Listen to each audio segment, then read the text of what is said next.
seeing from the team in practice this week? It was a good practice. We've you know, again, I think our guys' approach has been really solid. I thought we had a good Tuesday practice, really a very physical practice today. You know, we've challenged the guys. Sunday's always, as I've told you, tell the truth Sunday. You know, we kind of challenge the guys and make the corrections from the day before.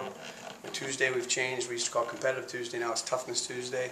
You really want to establish a level of toughness, especially against a team like Auburn, who's very, very physical.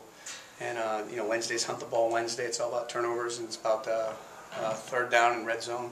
So we're right on schedule. And you know, I'm excited. I think it's going to be a great challenge for us. I've said this before. I think you learn a lot about yourself and you learn a lot about your teammates when you're going through tough times. And our guys have shown up every day and they've worked hard. And the leaders, you know, really emerged. I know Coach talked about Abram talking in the locker room, but it's been more than words. It's been actions. He's been outstanding in practice. And you know, we recognize we don't play against Auburn's defense. We understand that. We also understand that Auburn has a very good defense, and you know, the margin for error in this game is going to be very thin. You talk about your safeties a little bit more. That both of those guys at the top of the tackle charts, they've been really active, haven't they? Yeah, I think I said that when you look at it, the way the scheme works, really the two safeties, the Mike and the Will, should lead the team in tackles. Maybe they shouldn't be that high, but they're doing I think John Abrams played at an exceptionally high level, and you know, Mark showed signs last week of bouncing back into form. I think he'd even admit, you know, he's played fine, but I think he'd admit to you that he has more in the tank. And but it was good to see him step up. He had a big pass breakup towards the end of the game that got the ball back for our offense in the 2-minute situation. You know, and I think John's emerged as a big league safety and played at a real high level throughout the course of the year. Florida seemed to attack short to the boundary side a lot, be it screens, slants. There's even an out route in there somewhere. Do you know what a reason for that was?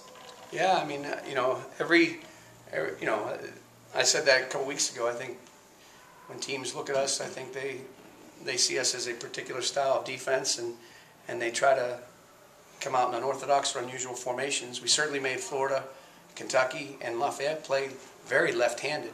You know, they weren't doing things that they had not shown on film or done during the course of the year, and lining up formation into the boundary, trips into the boundary, and just throwing, you know, quick screens into the boundary was part of it. And it's really hard.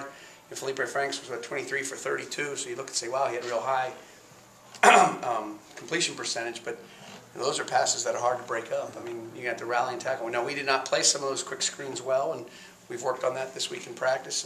And like I think I shared with you last week, it's not the things we see on film. I think teams respect our players and they respect our style of play to the point that they come out and empty, they come out and unbalanced, they come out in formation of sideline, and we have to have good, solid, sound answers to those. And we have, for the most part, and we've got to execute a little bit better versus that.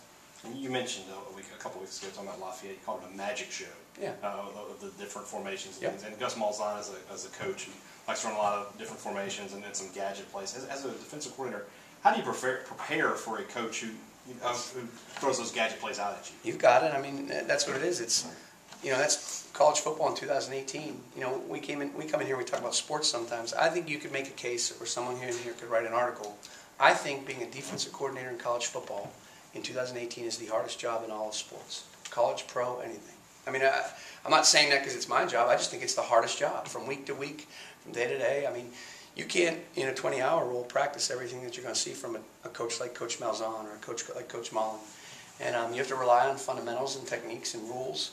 And even in the game the other day, I mean, the touchdown they scored, they only scored one. They made one more play than we did, really, and it was on a trick play. I mean, that's, you know, so you can't just show all trick plays. You have to teach, you know, fundamentals, techniques, and there's rules within the framework of your defense for trick plays along those lines. And on that particular situation, they out-executed us. And Kadarius Toney, you know, made a good play, really. Coach, in some of these abbreviated drives, you know, from the offense, do you worry about the team maybe wearing down or breaking down over the course of a ball game or even the season? No, it's our job to have their back, and the offense did a good job the other day. I don't think we didn't turn the ball over, you know, so that was positive, and I think our guys are chomping at the bit to get back on the field. And certainly, you know, it takes its toll on you when we haven't had an inordinate amount of snaps in any game yet, and I think we're pretty fresh. And you know, this is certainly we've sold the guys our kind of battle cry this week's been, you know, it's obviously we understand the last week before the bye week, so there's really nothing to hold back on. it's giving everything you've got, and I think our guys enjoy being out there. And it's not the offense, it's not the defense, it's not the special teams. We're as a team, and I told our guys, when's good not good enough, when better's required, and we need to do a little bit better right now. The Auburn fan base doesn't seem very happy with their offense, Yeah. and I think the last 3 games they've not went over 350 yards. But what do you see from them when you're looking at them on film? I think the quarterback's really good. He had a great year last year, and certainly they lost some guys on the offensive line, and I think they had some injuries even against Southern Mississippi.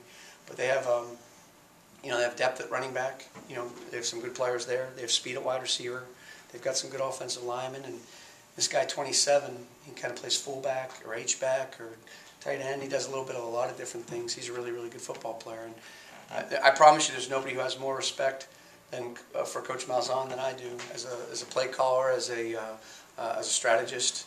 And he and Coach Lindsay are going to have those guys ready to come in here on Saturday night. In the short time you've been with Errol Thompson, how have you seen him build, not just as an individual player, but in directing a defense? Very good.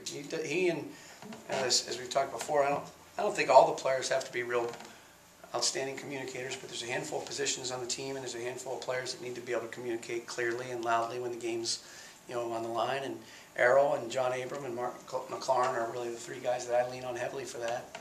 And Errol's been great. He's I think the other day, he had 14 tackles. And some of the plays you were talking about into the boundary, if we'd have played him a little bit better, he'd have had him, instead of a 7 or 8 yard gain, he'd had him for a 3 or 4 yard gain. But he's a big kid. He's really focused on maintaining the weight that we want him to play at. His understanding of the defense and his leadership are invaluable. And he's one of those guys who goes out and practices every day. And I really, really admire the job that he's done and look forward to bigger and better things from him. What does it say about the character of your guys the last 2 weeks when things have been going kind of rough? It's been defensive players who orchestrated that team meeting, and then John Abrams steps up after the game. What does it say about the character of your guys? Not just the defensive guys; it's everybody. But Jeffrey and Gary, the last week. They've got that it factor. Jonathan Abram has that it factor about him. And what he said was great in the locker room. And he talked about if they don't score, they don't win. But if we don't score, we don't win. And he didn't point fingers, he didn't say anything. And it is what it is. And there's going to come a game this year later on where we're going to have to win 49-42 and come up with a big stop late in the game. That's just the nature of the game. This is, and you guys know this. And I think some of the coaches, I think we're all learning this. Especially, I say, the guys who are just coming to the SEC. It is different. I truly believe it's different. The other teams on our schedule, they are literally coming in here trying to kill us. Kill us. And when I say kill us, obviously I'm saying it a little bit facetiously, but these teams try to kill you. They try to knock your head off. That's how they play the game in this conference. And to me, we got to match that intensity. We got to match that desperation. We got to step up and play with that type of juice every single snap of every single day of every single game. And our guys understand that. And people like John and Jeffrey and Gary, they know that. They know that. And for the younger players, they're just getting that message across to those guys that if we want to be successful in this league, this is how you have to do it. And I'm proud of them. Not proud of them. I'm very, very, very, I'm very happy to be on their team. What can the defense do to help win the field position battle? Turnovers. There was Kentucky and we gave up 300 yards, or Florida and we only gave up 13 points. Sometimes you look at numbers and you think, well, that was okay. We're playing pretty good on third down, but what we don't do is we don't get a lot of 3 and outs, which we need to get more 3 and outs. 3 and outs, if you get a 3 and out, that means they haven't moved the ball more than 10 yards, so that'll help with field position. We only have 5 turnovers. I don't think I've ever seen a team not have a fumble recovery through 5 games.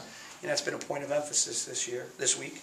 And, the challenge I've also given to them is we want to score on defense. We've got to score on defense. We've got to find a way to find points for the team.